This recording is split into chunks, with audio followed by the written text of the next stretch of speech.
Hello दोस्तों, आज हम बात करेंगे अगर किसी व्यक्ति को ब्लीडिंग वाला लकवा हुआ है या हेमोरेजिक स्ट्रोक हुआ है या क्लॉटिंग वाला लकवा हुआ है यानी इस्केमिक स्ट्रोक हुआ है, इन दोनों पेशेंट्स में मैनेजमेंट स्ट्रैटेजी में क्या डिफरेंस है, बेसिक इनका ओवरव्यू और इनके क्लिनिकल प्रेजेंटेशन में क्या डिफरेंस हुआ है, ये ऑलरेडी हमने 2 सेपरेट वीडियो किए हैं। आज इनके मैनेजमेंट पर बात करेंगे क्योंकि दोनों का मैनेजमेंट स्ट्रैटेजी बिल्कुल उल्टा है और यदि एक का मैनेजमेंट दूसरे में लगता है तो प्रॉब्लम्स होने का अंदेशा काफ़ी बढ़ जाता है। इसलिए इसको डिफरेंशिएट करना और मैनेजमेंट स्ट्रैटेजीज में जो डिफरेंस है उनको समझना बहुत ज़्यादा ज़रूरी है। टॉपिक पर जाने से पहले जो लोग हमारे चैनल पर नए हैं उन्हें रिक्वेस्ट करूँगा कि चैनल को सब्सक्राइब करें, वीडियोस को लाइक करें, शेयर करें, फॉलो करें, कमेंट करें, पूरा दें।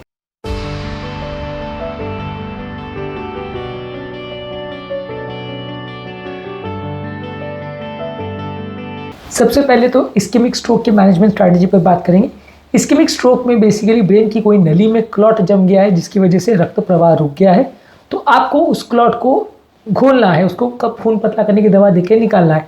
तो रीपरफ्यूजन थेरेपी में खून पतला करने वाली इंजेक्शन सेम इंजेक्शन जो हार्ट अटैक्स में पेशेंट में देते हैं वो सेम इंजेक्शन हम देते हैं, पर हाँ, हार्ट अटैक में इंजेक्शन को देने का टाइम इंटरवल 6 से 12 घंटे तक जा सकता है। यानी स्ट्रोक हार्ट अटैक होने के बाद 6 से 12 घंटे तक आप इंजेक्शन को दे सकते हैं। स्ट्रोक में आपको इंजेक्शन 3 से 4 घंटे के अंदर देना पड़ता है, उसके बाद ऐसा नहीं होता क्योंकि तब तक ब्रेन परमानेंट डैमेज हो जाता है।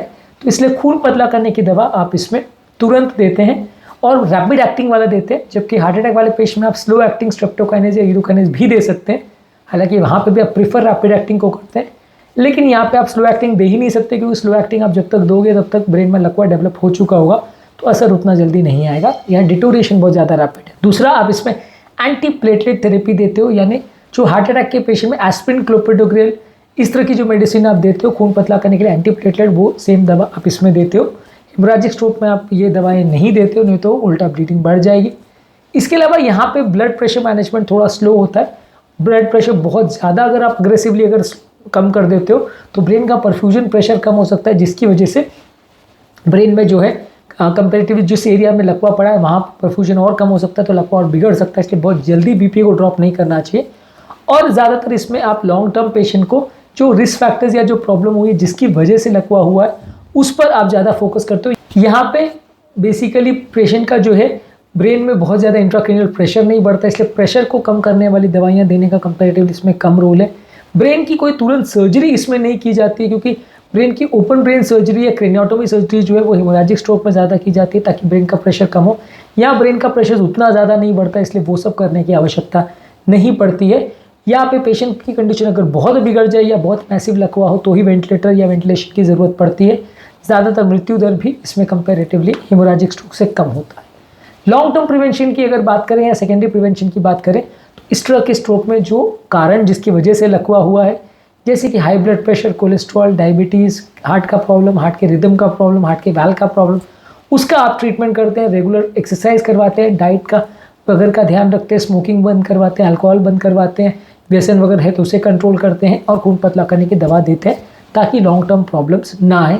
तो ये है बेसिकली इस्केमिक स्ट्रोक का मैनेजमेंट प्रोटोकॉल। इसके अलावा अब बात करेंगे हेमोरेजिक स्ट्रोक में मैनेजमेंट प्रोटोकॉल में क्या फ़र्क है।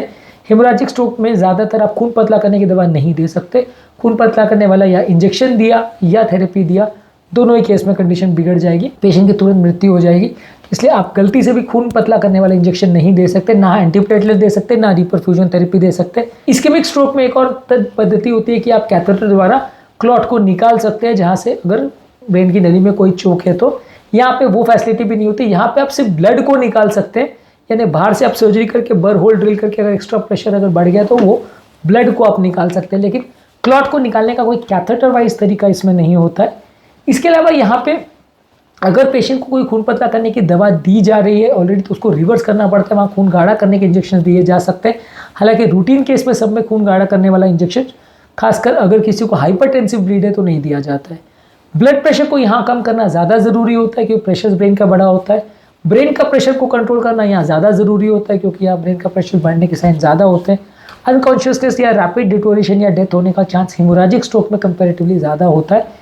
यहाँ पे उसका मैनेजमेंट ज़्यादा अग्रेसिव किया जाता है। ज़्यादातर इस तरह के पेशेंट में लॉन्ग टर्म आपको सपोर्टिव केयर देना पड़ता है जब तक पेशेंट होश में ना आ जाए, जब तक उसका ब्रेन ठीक नहीं हो जाए या ओवरऑल उसकी कंडीशन ठीक नहीं हो जाए। तो इसमें ओवरऑल सपोर्टिव केयर और ये सारी चीज़ों का ब्लीडिंग वाले स्ट्रोक में ज़्यादा रोल है। लॉन्ग टर्म प्रिवेंशन की अगर बात करें तो ब्लीडिंग वाले स्ट्रोक में आपको ब्लड प्रेशर को कंट्रोल करना है, और यदि ब्रेन में ऐसा कोई प्रॉब्लम चल रही है जिसकी वजह से ब्लीडिंग हुई, जैसे कि खून पतला करने की दवा चल रही है तो उसके डोज को कम करना है, या मान लीजिए ब्रेन में अगर कोई आर्टेरियोवेनस मालफॉर्मेशन या एन्यूरिज्म है जिसकी वजह से रप्चर होने की वजह से ब्लीडिंग हुई तो उसका आपको इलाज करना है। यहाँ पे डाइट का या यहाँ पे कोलेस्ट्रॉल कंट्रोल वगैरह का उतना ज़्यादा रोल नहीं है, हालांकि करें तो कोई बुरा ही नहीं है, लेकिन उससे उतना फ़ायदा नहीं होगा और खून पतला करने की दवा यहाँ पे नहीं दी जाती। तो moral of the story is कि दोनों मैनेजमेंट स्ट्रैटेजी में डिफरेंस कहाँ आता है।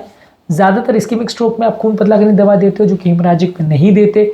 इस्कीमिक में आप कैथेटर दवा क्लॉट को निकाल सकते हैं, इसमें नहीं निकाल सकते। यहाँ पे हेमोरेजिक स्ट्रोक में आप सर्जरी करके ब्लड को निकालते हैं, वहाँ पे वो पॉसिबल नहीं है। इसके अलावा इस्कीमिक स्ट्रोक में आप खून पतला करने की दवा लंबे समय तक देते हैं और साथ में ब्रेन का प्रेशर कम करने वाली दवाओं को उतना ज़्यादा ज़रूरत नहीं होता, जबकि हेमोरेजिक स्ट्रोक में आप खून पतला करने की दवा बिल्कुल नहीं देते और ब्रेन का प्रेशर कम करने पर ज़्यादा फोकस रहता है, सपोर्टिव केयर पर ज़्यादा फोकस रहता है।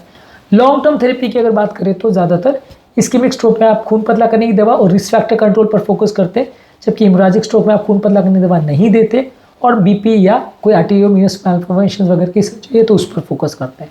तो ये बेसिकली जिस्ट में दोनों का डिफरेंस था मैनेजमेंट स्ट्रैटेजीज पर।